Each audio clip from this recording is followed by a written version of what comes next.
um homem chamado Nicodemos, príncipe dos judeus. Este foi ter de noite com Jesus e disse-lhe: Rabi, bem sabemos que é mestre vindo de Deus, porque ninguém pode fazer estes sinais que tu fazes, se Deus não for com ele.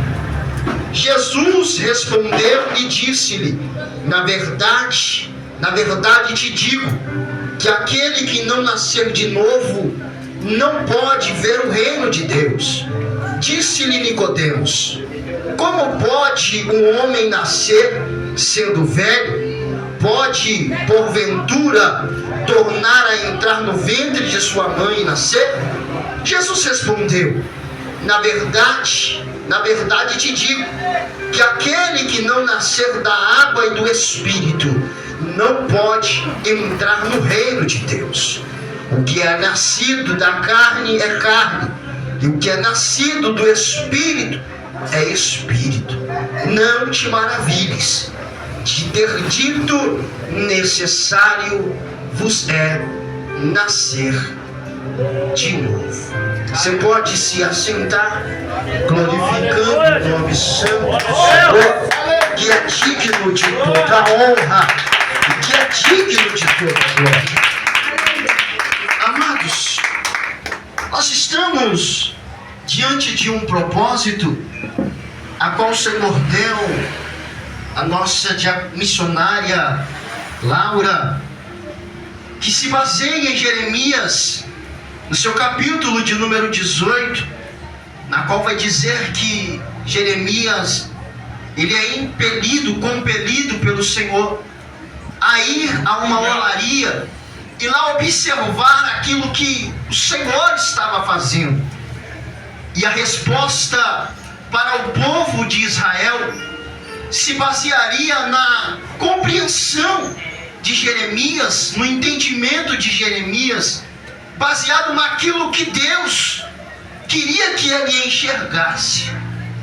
A Bíblia vai dizer que quando Jeremias chega na olaria, ele vai olhar e vai ver o oleiro trabalhando, e o que vai chamar a atenção de Jeremias é que o vaso que estava sendo feito na mão do oleiro, ele vai se quebrar na mão daquele que o fazia. E ao invés do oleiro jogar fora aquele vaso, ele vai começar a fazer novamente outro vaso, conforme ele vai achar necessário. E eu, conversando com o Senhor durante o dia de hoje, fui trabalhar pela manhã, à tarde eu passei ali no irmão João, e depois conversando com o irmão Robson, enquanto eu lavava a igreja, o Senhor trouxera esta palavra ao meu coração, que é necessário nascer de novo. Glória! Amados, de muitos dos temas que eu poderia abordar nessa noite, eu pensei em abordar o tema acerca do Espírito Santo, o que é ser cheio do Espírito Santo. E esse tema, ele não é menos necessário do que o tema a qual vamos conversar um pouco, até porque o tempo não nos espera. Eu estava conversando com o diácono Robson nessa tarde, e nós temos uma compreensão muito errada do que é ser cheio do Espírito Santo. Infelizmente, em 90% das nossas congregações, uma pessoa cheia do Espírito Santo é aquela que faz palhaçada, é aquela que faz papagaiada, são coisas sem explicações, que ridicularizam o Evangelho do Senhor. E isso está muito longe de ser uma evidência do Espírito Santo. A evidência do Espírito Santo dá-se numa transformação de caráter, dá-se numa transformação de comportamento, dá-se numa transformação de mente, dá-se numa transformação de testemunho. Essa, na realidade, é a grande e a maior evidência do Espírito Santo. Mas o Espírito de Deus nos compeliu e nos direciona nessa noite a conversarmos sobre este assunto, sobre a real necessidade de você e eu nascer de novo. de passarmos por essa transformação. Glória a Deus. Deu tilt aí? Amém. Vamos organizar o negócio. É interessante porque dentro das nossas igrejas tem muitas almas preciosas e muita vida está dentro das nossas igrejas. Mas é interessante que, meu irmão Wagner, numa análise muito pequena, numa análise bem básica, nós vemos que a maioria das pessoas tem 10, 15, Deus abençoe, cara. Tem 10, 15, 20 anos dentro de uma igreja e não tem essa evidência do Espírito Santo de Deus. E isso é muito triste. Nós temos pessoas com muitos anos dentro das igrejas, pessoas que têm muita bagagem, por assim dizer, mas que não experimentaram essa transformação. Muitos cristãos que estão dentro das nossas igrejas, mas ainda continuam, amados, entregues a vícios, a pecados, a idolatrias, e etc e tal. Paulo, ele vai escrever na carta aos Romanos, no seu capítulo 10 e no versículo 12, ele escreve assim: irmãos, o bom desejo do meu coração e a oração a Deus por Israel é para a sua salvação, porque lhes dou testemunho de que tem zelo de Deus, mas não com entendimento. Vamos entender, Paulo está dizendo que o desejo do coração dele é que Israel fosse salva por Deus, e que Israel, em muitas coisas, eles tinham zelo daquilo que Deus tinha entregado a eles. Porém, o zelo de Israel não era com o entendimento da boa, perfeita e agradável vontade do Senhor. Eu separei uma definição importante de zelo. A primeira definição de zelo é grande cuidado e preocupação que se dedica a algo ou a alguém. Note bem, a primeira e uma grande e importante definição de zelo é uma preocupação forte, dedicada a algo ou a alguém. Quando eu me preocupo com a irmã Duca, eu tenho zelo pela vida da irmã Duca. O segundo é forte disposição, diligência, empenho aplicado na realização de algo, ou seja, tarefas, deveres e obrigações religiosas. Israel se aplicava ou poderia estar inserida na segunda aplicação da palavra zelo, porque eles são até hoje muito bons em seguir os mandamentos, em cumprir os deveres e obrigação que a lei de Deus ordena a eles. Aí você pode estar se perguntando: pastor, mas isso não é bom? Sim e não. Note bem, zelo é importante, mas quando o assunto é salvação e vida com Deus, zelo sem entendimento não resolve. Quer que eu te dê um exemplo?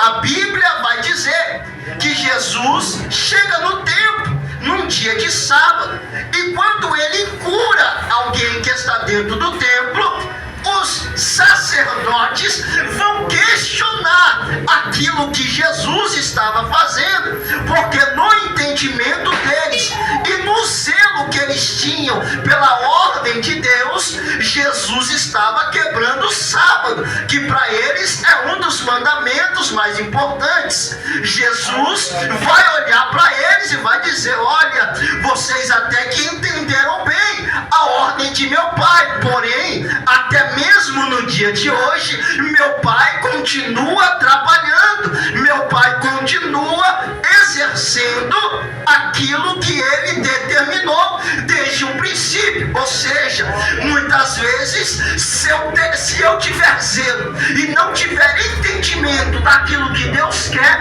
eu vou seguir uma série de regras, uma série de ordenanças, mas eu jamais vou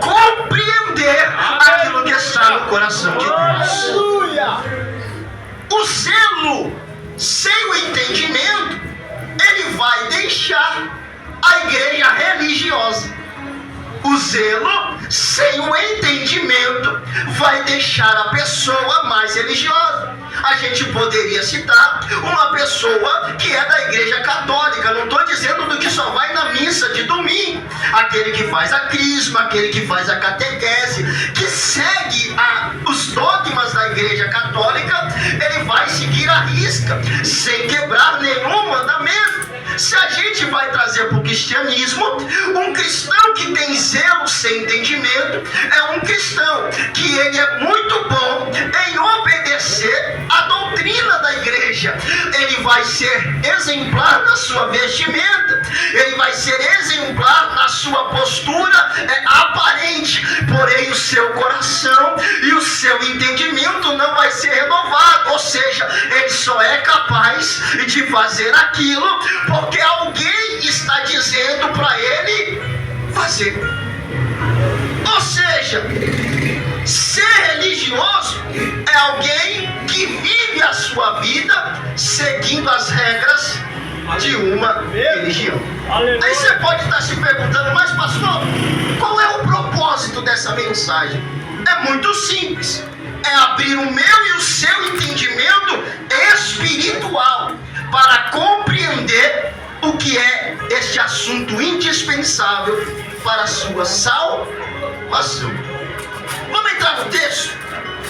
O texto lido vai falar acerca de um homem importante de Israel. A Bíblia começa enaltecendo as qualidades desse homem. Vai dizer que ele era um líder espiritual.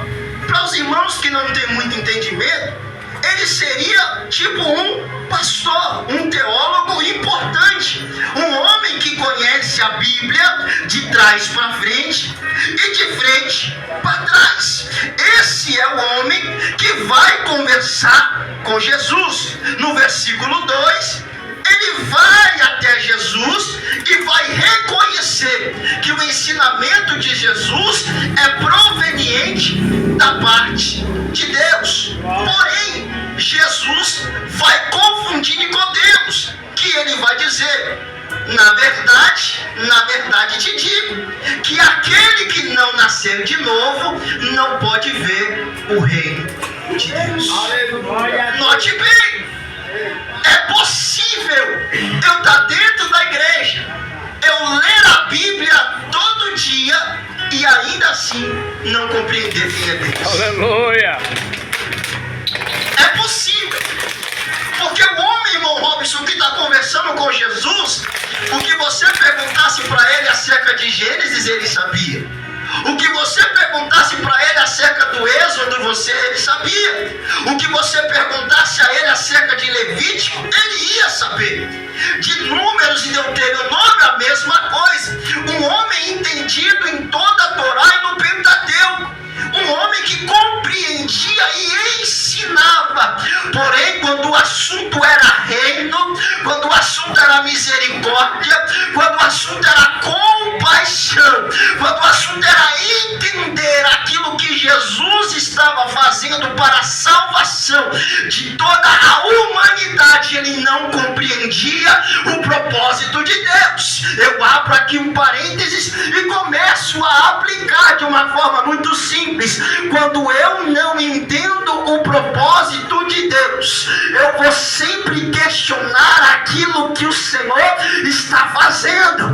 Ou seja, talvez se a conversa fosse diferente, o texto que o pastor Denis trouxe de João 21 acontecesse antes, se ele visse Jesus dizendo para Pedro: apacenta as minhas ovelhas, como muitos fazem nesse dia, ele seria o primeiro a levantar a mão e diria: olha, Senhor, porque está escrito que aquele que volta para trás, a alma do Senhor não tem prazer nele. Se fosse ao contrário, como acontece nos nossos dias, ele visse um novo convertido que ainda está sendo transformado, pegando o microfone e falando de Jesus na sua simplicidade, ele levantaria a mão e diria: está escrito, o obreiro precisa manejar bem a palavra. Porém, eu ter o zelo pela palavra e não ter o amor, a misericórdia e a compaixão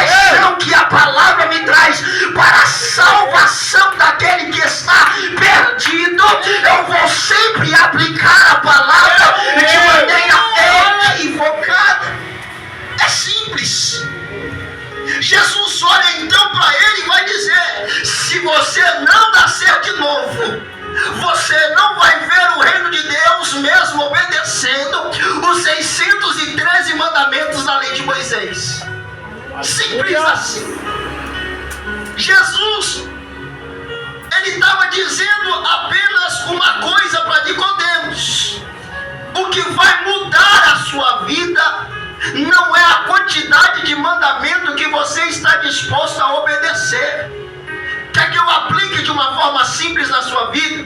O que vai me levar aos céus, o que vai te levar aos céus, não é a quantidade de versículos e capítulos que eu tenho decorado na minha mente. Não é eu saber grego, hebraico, aramaico.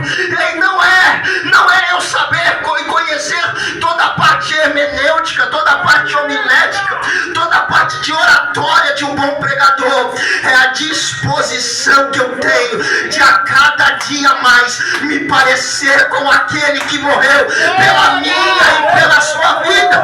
O que vai me levar para o céu não é a quantidade de versículos que eu já decorei, não é a quantidade de livros da Bíblia que eu sei de cor, ou se eu sei explicar em todas as versões que a Bíblia tem. O que vai me levar para o céu é a disponibilidade que eu tenho de renunciar a minha vontade, de renunciar o meu querer, de renunciar o meu direito, da mesma forma que aquele que foi enviado, porque Deus amou o mundo, fez para salvar aquele que se havia perdido.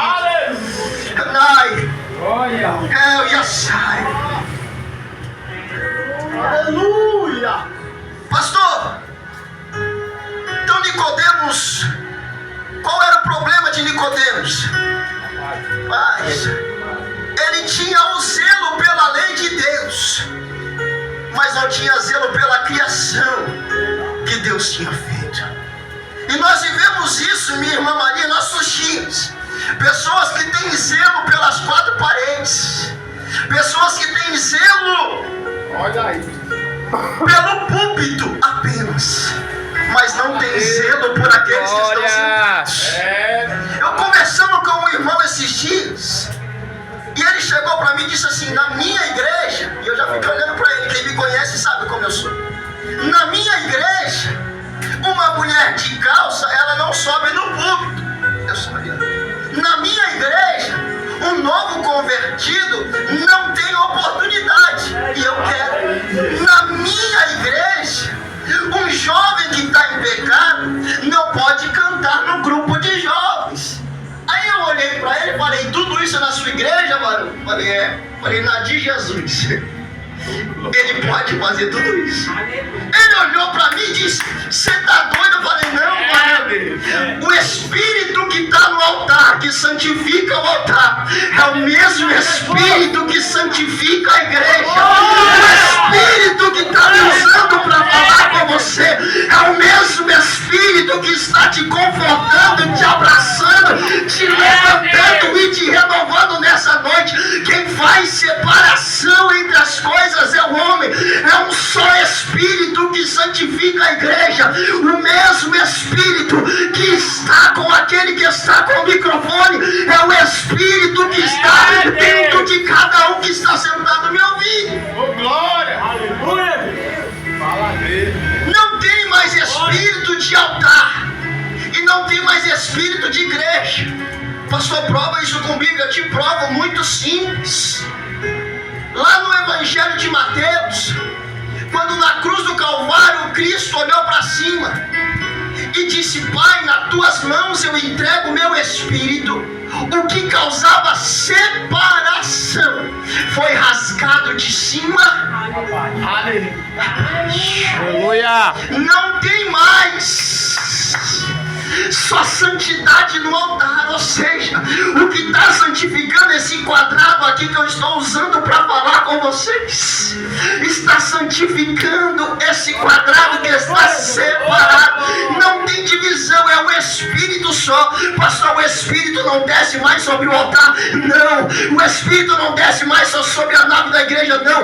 O Espírito hoje desce sobre o corpo, sobre cada um de nós, reunidos em um só propósito, de adorar, propósito de glorificar, propósito de engrandecer e exaltar o nome daquele que morreu, não pelo altar, mas pelas nossas vidas. Aleluia. Glória a Deus. Aleluia. Aleluia. Nicodemos não entende as palavras de Jesus. Jesus vai olhar para ele e vai dizer: Nicodemos, você sendo mestre não entendeu isso ainda? Você não pode se maravilhar em eu te dizer que é necessário você nascer de novo. Não é isso que você tem que se maravilhar. E dentro da igreja muitos de nós ainda não entendemos, irmãos. Quando nós vemos alguém que na nossa visão está em pecado, tendo oportunidade, o espírito de murmuração entre nós, a gente começa a querer separar quem é digno e quem não é, quem merece e quem não merece. É verdade, vocês sabem que eu falo aquilo que Jesus manda. Ei, a partir do momento que eu começo a fazer separação, eu estou dizendo: Espírito Santo, eu sou mais justo que você, eu sei mais que você, eu entendo mais que você. E a gente precisa entender: todos nós somos vasos na mão do mesmo oleiro e todos dentro do mesmo propósito. E dia após dia a palavra para mim, para você, continua sendo a mesma. É necessário nascer de novo. Vamos lá, deixa eu correr, que a hora foi embora. Eu quero falar nessa noite sobre algo muito simples: a necessidade de um novo nascimento. O que é novo nascimento? Eu anotei aqui, irmãos, não tenho tudo gravado não. Eu anotei aqui porque isso eu fui falando. Antes de falar o que é o novo nascimento, vamos falar o que não é o novo nascimento? Vamos lá. Primeiro, novo nascimento não é você mudar de religião. Muita gente acha que porque saiu do catolicismo e veio para o cristianismo, ele nasceu de novo. Outros acham que porque saíram das religiões afrodescendentes e vieram para o cristianismo, elas nasceram de novo. Isso não é nascer de novo. Outra coisa, novo nascimento também não é quando eu me batizei nas águas. Isso é uma evidência. Esse ainda não é o novo nascimento. Novo nascimento também não é você parar de beber, fumar e jogar. Isso é apenas uma evidência. Então o batismo é uma evidência. Parar de fazer as coisas que eu fazia é somente uma evidência. A pergunta que vocês devem estar fazendo é: pastor, o que é então o novo nascimento? Vamos lá, para terminar. Primeiro, o novo nascimento é uma obra pela qual Deus vivifica o nosso espírito. Ei, Abacuque orou sobre isso no capítulo de número 2. Se eu não estiver enganado, no primeiro vai dizer: Senhor, aviva a tua obra em nossos dias e no meio dos anos a face notória. Avivamento. A primeira questão, a primeira evidência que nos conforta e nos traz para o novo nascimento é quando o Espírito é vivificado dentro de mim. Ou seja, quando a vida do Espírito, a vida daquele que morreu, daquele a qual eu entreguei a minha vida a Ele, começa a nascer dentro de mim. Segundo, nos tornamos uma nova criatura, ou seja, novos desejos e uma nova vida. Agora, quer ver a principal? Nós recebemos um novo coração. Aleluia. Ezequiel capítulo 36. E aí a gente pensa que isso é só coisa do Novo Testamento. No versículo 26, olha o que Deus está dizendo: darei a vocês um coração novo e porei um espírito novo em vocês. Tirarei de vocês o coração de pedra e lhes darei um coração de carne. A maior evidência que eu nasci de novo é o meu coração transformado. Se o meu coração ele era duro concernente às coisas do reino, concernente às coisas do Senhor, eu me torno sensível. E sabe quais são as coisas que evidenciam um coração novo? Se eu não tinha a capacidade de amar o meu próximo, eu não posso ver mais ninguém sofrendo, que eu começo a sentir a dor dele. A primeira coisa que nasce no coração de alguém que tem um novo nascimento em Cristo Jesus é o amor, a compaixão e a misericórdia. Eu começo a enxergar como Jesus enxergava e como Deus enxergou. Eu começo a pensar da mesma forma que Deus pensava e continua pensando. Como assim, pastor? É Ele que vai dizer para Jeremias: sou eu que sei o pensamento que tenho de vós, pensamento de bem e não de mal, para vos dar o fim que esperais. Como assim, pastor? Eu posso ver a pior pessoa do lado de fora, mas a palavra que vai sair da minha boca não é aquela. Não tem mais jeito, é ao contrário. Eu olho para aquela pessoa que a sociedade está dizendo não tem mais jeito, e a palavra que agora sai da minha boca tem jeito, porque Jesus ainda é especialista em transformar a história e a situação do homem.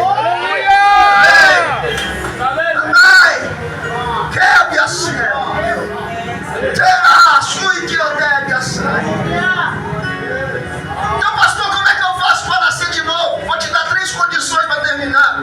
Primeiro, arrependimento genuíno. Como eu faço isso? Eu tenho que reconhecer que eu sou pecador. Eu sou.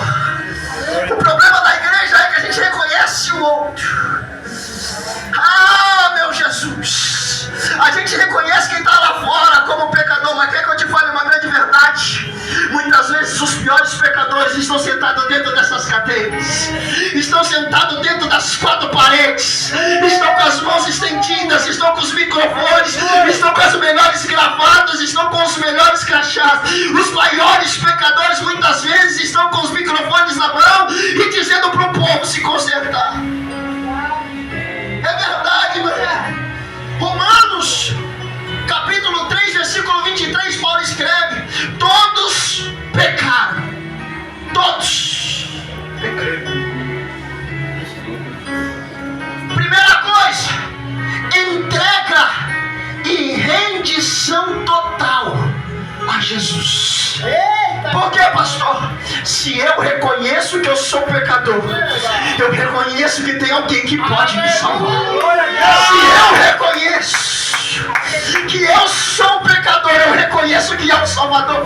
Estava conversando com o diácono Robson sobre isso. Uma coisa que eu sempre faço, são 2 na verdade, é de semana em semana dobrar meu joelho nesse altar e perguntar: Senhor, o Senhor ainda me aprova? O Senhor ainda está comigo? Eu ainda estou na direção do Senhor? Aí você pode estar se perguntando: pastor, qual é a segunda? A segunda não é menos importante que a primeira. É: Senhor, qual é a sua vontade? Qual é o seu querer? Qual é o Senhor? O próximo passo é a dependência do Senhor para orar, é a dependência do Senhor para pregar, é a dependência dele para adorar, é a dependência dele para ir para o céu, é a dependência dele para fazer a obra que ele confiou a mim e confiou a você. Glória! Aí você pode se perguntar: pastor, abandonar o pecado não é uma consequência? Se eu te disser que não, não é. Abandonar o pecado é consequência de uma entrega verdadeira. Deixa eu continuar. Tem muitas pessoas que estão dentro da igreja que acham que nasceram de novo porque abandonaram alguns pecados. Quer que eu te fale uma verdade, meu amado? Isso só te tornou legalista e não uma nova criatura. Aleluia! Você não parou, eu não parei por amor ao Senhor. Eu parei por quê, pastor? Porque o seu pastor disse que você não pode fazer mais. Mas a hora que seu pastor muitas vezes não está vendo, você continua fazendo. É Deus! Deixa eu correr. Eu preciso entender uma coisa importante. Novo nascimento é uma obra 100% divina. Não faço por mim mesmo. Aleluia. É o reconhecimento que para ser melhor eu dependo daquele que é melhor. Para ser perfeito, eu dependo daquele que é perfeito. Para ser forte, eu dependo daquele que é forte. E para chegar perto dele, eu preciso me aproximar daquele que primeiro desceu, daquele que morreu, daquele que ressuscitou e pagou o preço pelo meu pecado, me reconciliando com os céus.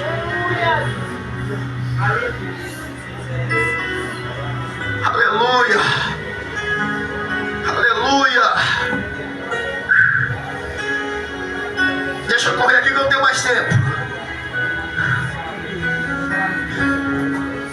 Eu quero citar apenas mais duas coisas que evidenciam o novo nascimento. A primeira, a segunda, perdão, é o desejo pela presença de Deus. Não tem como eu nascer de novo e não ter desejo pela presença do Senhor. Salmo 42, como a costa suspira pelas correntes das águas, assim a minha alma tem sede de Deus. Quando eu irei e me aproximarei do Senhor? O salmista, ele vai dizer: uma coisa eu pedi ao Senhor e a buscarei, que os meus pés estejam continuamente na casa do Senhor todos os dias. Ou seja, quando eu sei, pastor, quando eu tenho plena convicção que eu nasci de novo, na segunda eu quero estar perto, na terça eu quero estar perto, na quarta eu quero estar perto, na quinta eu quero estar perto, na sexta eu quero estar perto, no sábado eu quero estar perto, no domingo eu quero estar perto. Pastor, eu quero estar perto da presença dele só na hora de culto? Não, eu acordo de manhã e a primeira palavra que sai da minha boca é bom dia, meu Senhor, bom dia, Espírito Santo, obrigado por essa noite maravilhosa, obrigado pelo sono tranquilo, obrigado pelo teto sobre a minha cabeça. Eu estou indo para o meu trabalho e no meio do caminho eu estou conversando com ele dizendo: Senhor, eu estou indo para o meu trabalho, mas eu só vou se o Senhor for comigo, eu só vou conseguir resolver os problemas se o Senhor me der sabedoria. Na hora do meu almoço, antes de almoçar, eu pego a minha marmita, eu curvo a minha cabeça e digo: Senhor, obrigado, Senhor, por este alimento. A sua promessa se cumpriu sobre a minha casa. Senhor, não faltou pão. Quando eu estou trabalhando durante a tarde, eu dou um jeitinho de fugir para ir ao banheiro e dobro meu joelho, nem que for 2 minutos, para dizer: Senhor, que saudade de passar um tempo contigo. E quando eu chego no culto, eu já chego no culto dizendo: ah, Senhor, estou mais um dia na tua presença, toca-me de maneira diferente. Senhor, fala comigo, pois eu anseio ouvir a tua voz. Ai, quer me achar. Para finalizar agora, repulsa e tristeza pelo pecado.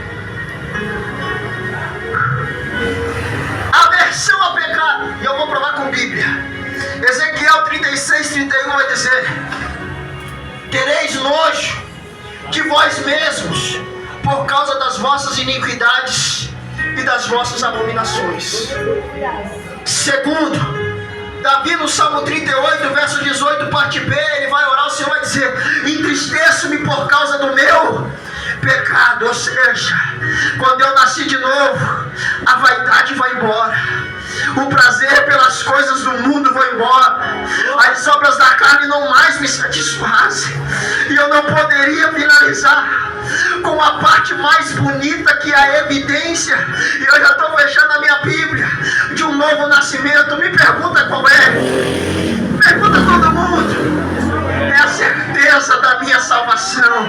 O salmista no Salmo 51, ele vai pedir uma coisa específica: Senhor, torna a dar-me a alegria da tua salvação. A maior certeza do novo nascimento em Cristo é eu ter a convicção de que se ele voltar para mim agora, eu posso erguer as minhas mãos e eu vou ouvir dele olhando para mim, me dizendo: vinde benditos de meu Pai. Quando eu tiver a plena convicção convicção de que eu ouvirei essas palavras, eu vou ter a certeza que eu nasci de novo. Então nessa noite eu quero lhe pedir, nessa noite eu rogo a vocês que todos os dias esse anseio pela presença, essa repulsa pelo pecado, esse prazer de estar perto do Senhor e essa certeza da salvação venha estar gravada em nossos corações. Aleluia!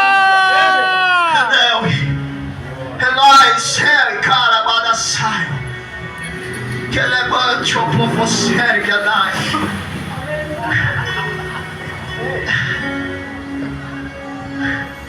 Sabe como eu quero finalizar?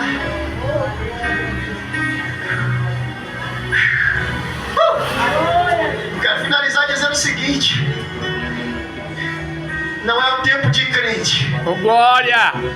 que vai te garantir a salvação. É verdade, Jesus. É o dia que eu e você dobrar o joelho,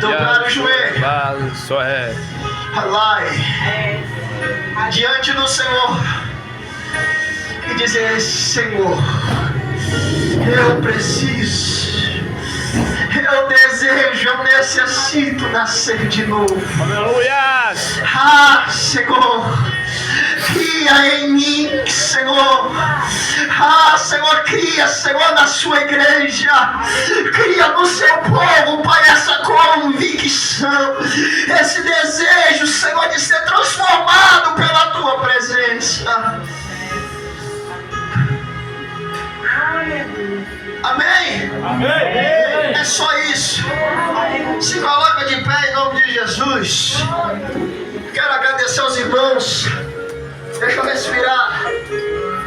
Lá da igrejinha.